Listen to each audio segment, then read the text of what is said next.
Suerte de colibrí. Capítulo 17. Primeros auxilios. Era un jueves. Eran las 11 de la mañana.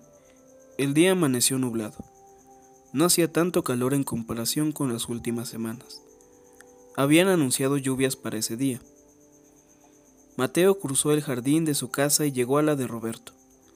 Tocó el timbre en el portón, pero nadie respondió. Esperó. Volvió a tocar. El viejo siguió sin responder.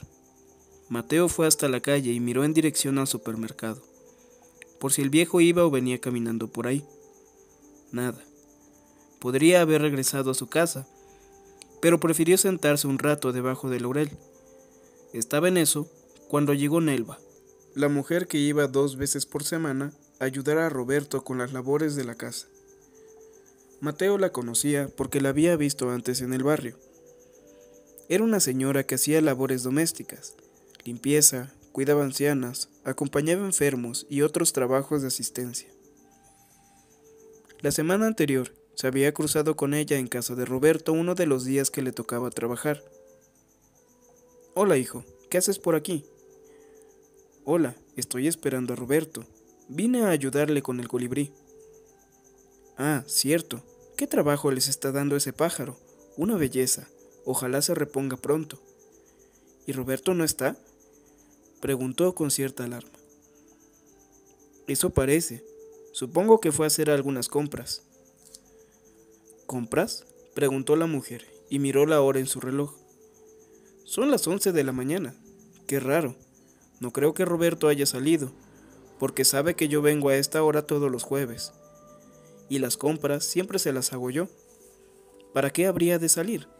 ¿Le habría pasado algo?», preguntó la mujer con un aire de aprensión, y bajó la voz para seguir hablando. «Últimamente, Roberto no se ha estado sintiendo bien. Se sofoca y se marea. Le dije que tenía que ir a ver un médico, pero no me hizo caso», terminó diciendo, como si le confesara un secreto a Mateo o como si estuviera hablando mal de Roberto y no quisiera que él le escuchara. «Puedo ir por el fondo de mi casa y mirar por encima del muro, a ver si lo veo». «No es mala idea. Anda, ve. Esto no me gusta nada. Yo me quedo aquí esperando». Mateo corrió hasta su casa. La mujer había logrado preocuparlo. El muchacho recordó además cómo se había sofocado el viejo aquella vez mientras revolvía el azúcar en el agua, y los fuertes ataques de tos que le daban al reírse y que lo dejaban agotado, casi sin poder respirar.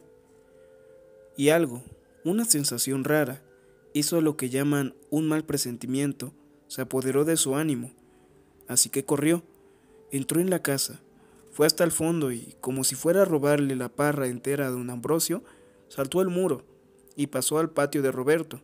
Le llamó la atención que las cortinas del ventanal que separaba el comedor del patio estuvieran cerradas.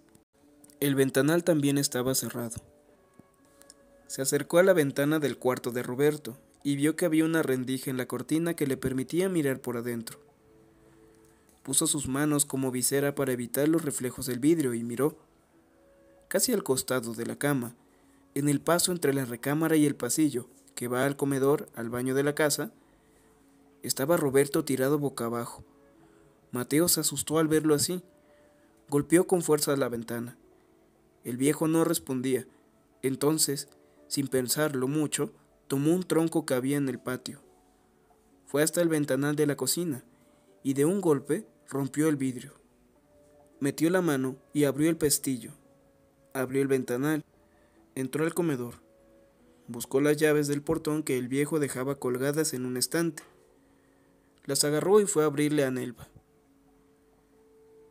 Abrió el portón y le dijo a la mujer que entrara, que se apurara, que Roberto estaba tirado en el piso y no reaccionaba.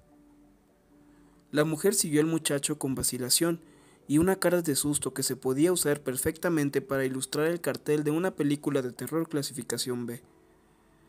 Mateo corrió hasta la recámara del viejo. Se agachó y le dio la vuelta al cuerpo para ponerlo boca arriba. Roberto se dejaba mover sin mostrar ningún signo vital. Lo primero que hizo Mateo fue tomarle el pulso. Lo notó muy débil, apenas percibía los latidos. Entonces llamó por celular a su mamá, que estaba de guardia en el hospital. Cuando Juliana contestó, Mateo le explicó la situación.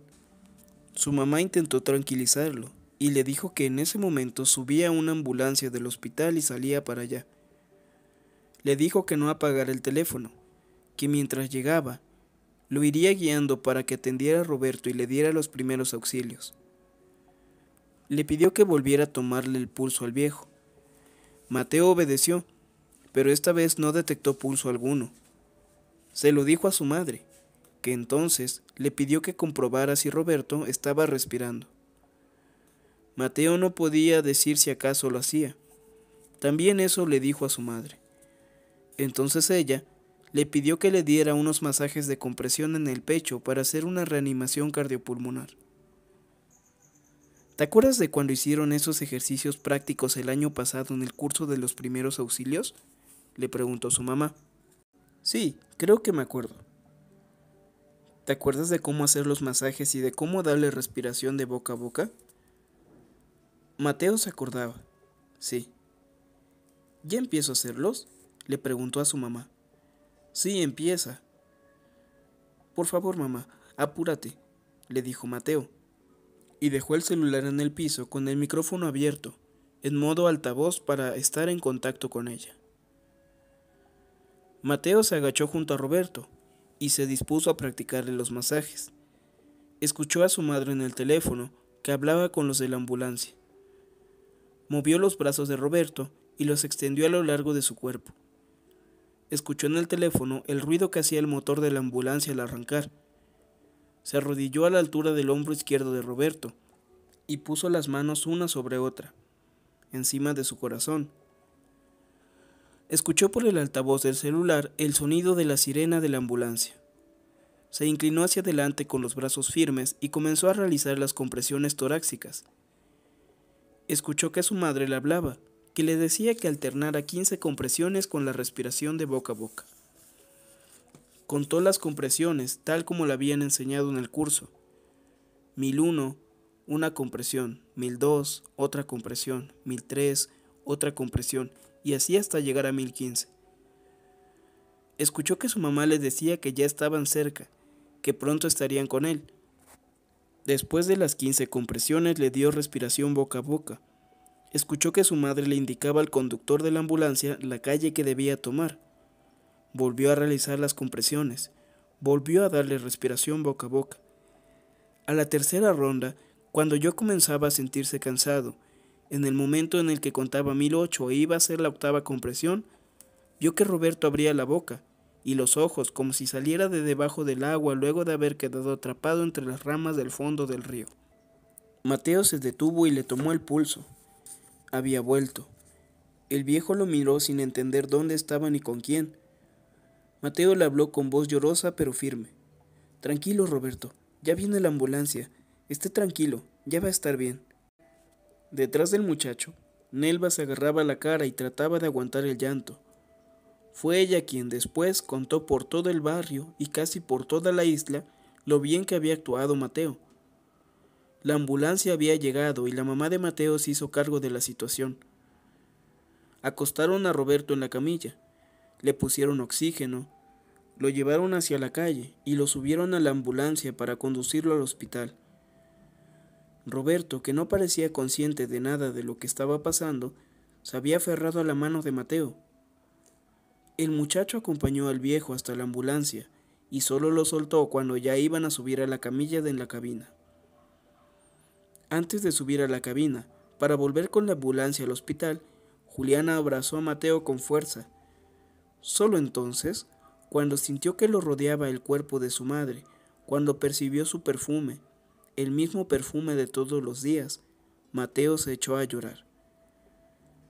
La mamá lo apartó, le tomó la cara entre sus manos y le dijo que se quedara tranquilo, que había hecho todo muy bien. Después te llamo y te digo cómo va todo, le susurró Juliana a Mateo. Ahora tendrías que ir a ver cómo está su colibrí, agregó, porque acababa de recordar la pesadilla de su hijo la noche anterior. Seguro que está esperando. Mateo se quedó en la acera mirando cómo se iba la ambulancia. Después entró con Elba. Quería recoger al colibrí para llevarlo a su casa. Cuando entró al comedor y se iba acercando a la mesa donde estaba la caja, escuchó el gorjeo del pájaro. Eran como unos chillidos constantes, como los pitidos con los que su teléfono celular le avisaba que se estaba quedando sin batería. Mateo miró dentro de la caja. El colibrí estaba parado en la varita y abría el pico pidiendo comida insistentemente. Ya voy, le dijo Mateo, y lo acarició con suavidad, alisándole las plumas de la cabeza. Se puso de acuerdo con Elba para que ella se hiciera cargo de las llaves de la casa de Roberto cuando terminara su trabajo. Le dijo que hablaría con su mamá para arreglar lo del vidrio roto. Tomó la jeringa del refrigerador y cargó con la caja del colibrí. Caminó hacia el jardín de adelante y pasó por debajo del laurel. En ese momento, cuando caminaba bajo la sombra fresca del laurel, un colibrí pasó volando de manera rasante y fue a picotear unas flores del jazmín nacional que había en la puerta de la casa de los Vieites. Mateo lo miró volar. Se dio cuenta de que era el primer colibrí que veía desde la semana pasada, cuando Roberto había recogido al que ahora llevaba en la caja. ¿Será pariente de este?, se preguntó en un murmullo que se perdió en el aire del laurel. La pregunta disparó en su cabeza una idea. «Rafael Spingoglio», gritó, y se apresuró a entrar en su casa. Antes de hacer la búsqueda del nombre del hijo de Roberto en internet, Mateo le dio de comer al colibrí, que no había dejado de chillar desde que salieron de la casa del viejo. Luego encendió la laptop y fue directo a la página del buscador. En la barra de búsquedas escribió «Rafael Spingoglio, química». El buscador arrojó 192 resultados sobre la consulta. No era algo muy alentador y además, las primeras páginas no parecían ser las de ninguna persona. Entonces tuvo una ocurrencia. Buscó con un traductor en línea cómo se escribe química en italiano y volvió a hacer una búsqueda con los siguientes términos: Rafael Spingoglio, química. En los 4.234 resultados que encontró en su nueva consulta, la primera página correspondía al perfil de un docente de Universidad de Roma. Cuando Mateo entró en la web de ese perfil, lo primero que vio fue una foto que parecía que se lo hubiera tomado a Roberto 30 años atrás.